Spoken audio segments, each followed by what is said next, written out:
Hello, ladies and gentlemen. I was asked to talk about verbal abuse. So today, Mariamor is joining us on this discussion.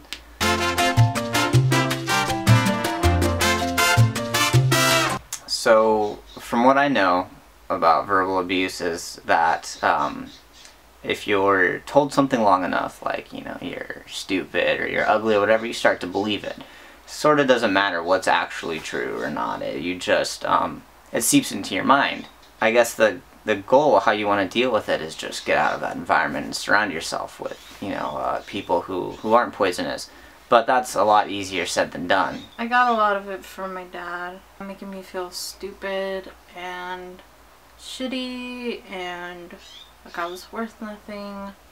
When my dad got really upset, he would just lay it out on all of us and make us feel really stupid for primarily for asking questions or for not understanding something that he wanted. Or so it's probably easy to get trapped into that and to see that as your life, right? Yeah. What happened that helped you decide, at least to get that seed started, that you had to get out of that situation? When did that happen? Or what caused that? I guess I didn't have my fallback anymore, which was my grandma, 'cause she would calm me down and tell me that my dad's just mad, or that's the way that he is, or not to listen to him. But when she passed away, I couldn't take it anymore, because I didn't have anyone to protect me from that anymore. So that's when I started realizing that this is not the way that I want to live. This is not the environment that I want to be in. And I wanted to get out of the space where I was. I just realized that I shouldn't feel like this. Ultimately, what was it that got you out? Because you went out for school. What steps did you have to take in order to remove yourself from that environment? I had to do a lot. Because I knew I couldn't talk to my parents about it because they were already set in their ways. And I also did not want a relationship with my dad anymore, so I just wanted to leave as soon as possible. So I just started, I saw school as a way out, as a way to like move forward. So I was able to take that and use that as like to push myself forward, and started looking at schools that were further from the area that we were living in, so I wouldn't have to come back to this negative environment anymore. Yeah, it was really hard to get out of there. You were there. Yeah. Trying to help me get out. Yeah.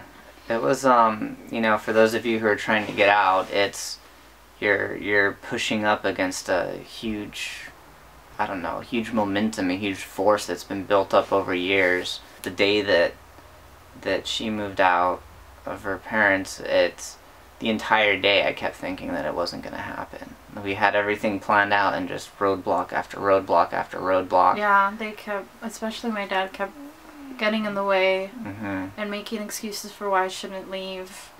And yeah, there was a lot of tears and a lot of frustration, but I just had to keep powering through it because I knew that outside of that had to be a better space for me, and I did create a better space for me. How's it been since you moved out, like your feelings towards yourself and much your better lifestyle? Much better, because I don't have someone to talk down on me constantly and make me feel like those negative things that they say are true. Well, alongside that, I had to go to therapy too, to undo the harm that has been done to me over the years. Having someone to be positive with and someone to take care of me and show me that love and life can be happy and kind.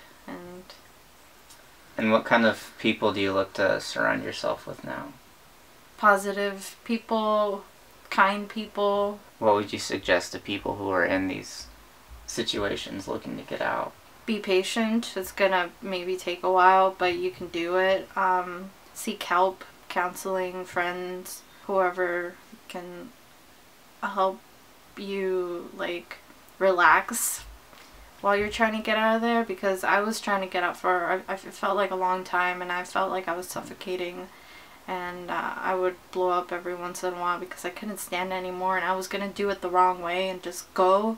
But you have to be more patient, set up your path correctly, through whether it's school, whether it's work. Surround yourself with positive people. Cut out like negative relationships as best as possible. I know sometimes it's impossible because sometimes it's your family, But if you have to, then do it, because you have to take care of yourself. I think as far as the path, like work or school, finding something that's meaningful to you and being able to build yourself and your life up. You know, I know that... Because then you feel better about it when you get out of there. Like, you got yourself out of there. Yeah, you're coming out as and you somebody. deserve it. Mm-hmm. Yeah. I know some people, they don't have school, you know, people that are already married or in families or... Yeah. You know, I imagine that's a lot harder. Realize that there is something better out there. There's a better lifestyle, and which is really hard to understand, but mm-hmm. but you'll see glimpses of it when people treat you the way that you're supposed to be treated, or the way that you want to be treated. I would say be kind to one another. I think that's the most important part. I know some of you are probably stuck in some pretty shitty situations and without much light at the end of the tunnel, but there's something better out there. So hopefully this gives you guys something good, and we will see you guys later. Have a good one.